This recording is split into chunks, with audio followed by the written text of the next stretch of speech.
Hi, I'm Jane, and some of you might know me as Whoopsie Daisy. Today I'm going to show you how to make this box using the Scallop Envelope Die from Stampin' Up. What I really love about this is exactly how simple it is. It only just takes a few minutes. You will need your Big Shot die cut machine and this Scallop Envelope Die from Stampin' Up. And I have here a sheet of cardstock that measures approximately 5.5 by 6 inches. Sometimes I just use 6 by 6 if I'm cutting from a 12 by 12 sheet of paper. Lay it down on the cutting board and put your die right over the paper, face down, and the second piece of plastic. And you're just going to run this through the machine. I'm just going to reach over the camera for a second. And right now I'm using the Whisper White from Stampin' Up. I actually prefer to use something a little thicker. Usually I use like Stamper Select from Paper Tray. But I have made this video about maybe 10 times now. So I have gone through all of my Paper Tray cardstock, and what I have left is the Stampin' Up Whisper White. But as you can see, it folds and holds up just fine. The scored lines are a little hard to see sometimes, but that's okay. I found that also if you run more than one piece of cardstock with this particular die, it cuts right through the scored line. So to avoid that, just run one sheet at a time. Let's remove the Big Shot machine from the table. And here I have what I just cut, and I have 3 other pieces. So total you need 4. You're going to run the cardstock through 4 times to get these. And if you look carefully, you can see that on one end of each tab I have a piece of score pal tape adhered to the tab. And I love using score pal tape for this particular project because you need something really tacky. Snail adhesive will not hold the project together. I'm going to remove one end, and I found that if you just fold the tabs down and you line up the edges like so, really easy to put this project together. If you're really worried about the inside and lining up, you can always work from the inside. Now I'm going to move the next one, and set it just so. And again, the last tab, like that, fold, and adhere. Just like so. Alright, oops. There we go. So then you have the 4 panels in the front, and you have the inside.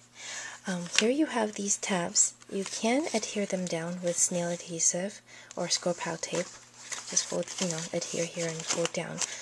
However, I found that with really thick cardstock or really thick designer paper, if you stick these parts down first before putting your designer paper on the front to cover all this up, it doesn't fold, it doesn't crease as easily. So I like to kind of leave it alone for now and then stick it down later, just to make things easier on me. Here I have a piece of designer paper that is 2 3/16 inches by 12 inches long, and this one is by Imaginis. I'm going to take my snail adhesive and just kind of line it up. You're going to start about 1.25 inches or so from the last tab die cut, and you're going to run it all the way across. So what I'm going to do is simply put adhesive approximately along where I need to go. Kind of hard working at angle here. Sorry, this is the first time making a video ever. So it's a learning curve, right? Okay, so you're going to go from 1.25 inch from the end and work your paper all the way across. Try not to get too crooked. And I like working with the snail adhesive because then you can just simply pull up and replace. There we go. Alright. Then you're going to take your creased edges. Oops, I think I need more tape here because I Hold it. There we go. I'm going to work from your creased edges here. I'm going to fold. I don't know if you can see that. And fold. And fold until you get to the very end. Right there. Fold that tab down. You're going to get the other tab. Put a piece of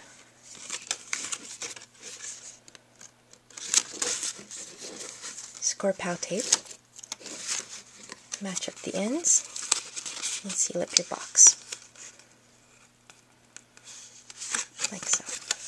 And then you're going to bring this last piece of designer paper over on the other end.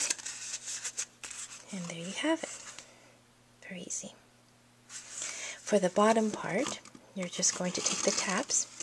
I'm going to start with one end, set the next one down, then overlap, and then tuck the last part in, like that. And it's a little flimsy. I mean, it would hold up on its own like so, but I found that if you just put a little piece of score pow tape right on the inside, or maybe even a glue dot if it's easier, and just peel that off. And then you're going to set it down, and you can use the end of a pencil, you know, like an eraser, and tap it down, or just use your finger. And just make sure that that holds up, didn't stay down. So I'm going to retry that. Make sure that it's a square. You don't want it lopsided when you tuck it in, you know, tuck that tape down. So there we have it. And then I might do the rest. So I'm going to add another one in here. Peel that off. Tuck in extra tape. And again, put it down on the table. Make sure you're square. And there you have it. It's not going to move now. It's sturdy.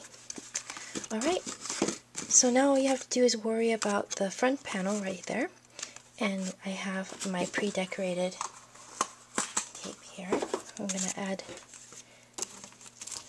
some adhesive to the back of this, if it'll come off, and one on the bottom. And it's really easy to do. To decorate the front, you can stamp an image, put some ribbon on it. I'm just going to do a real simple. This is Enchanted Lily from Pink Cat Studios. She's adorable. There you have it, just like that. Very easy. Like I said before, you can go ahead and stick some adhesive on the inside if that bothers you. I usually put stuff inside it. So for example, I have here Rosie from La La Land Crafts, and she's holding some grass and an Easter bunny. And I have here Cooper from Paper Pretties, and I added a little handle before I added on the adhesive, or you can use a brad to attach it, or an eyelet on either side with your crocodile. And on this particular basket, I ran a small, about 2-inch sheet of designer paper 4 times, and was able to make the scalloped edge match the paper that runs all around the box. And that's it. I hope you have a good time making this box. If you have any questions, let me know. Thank you.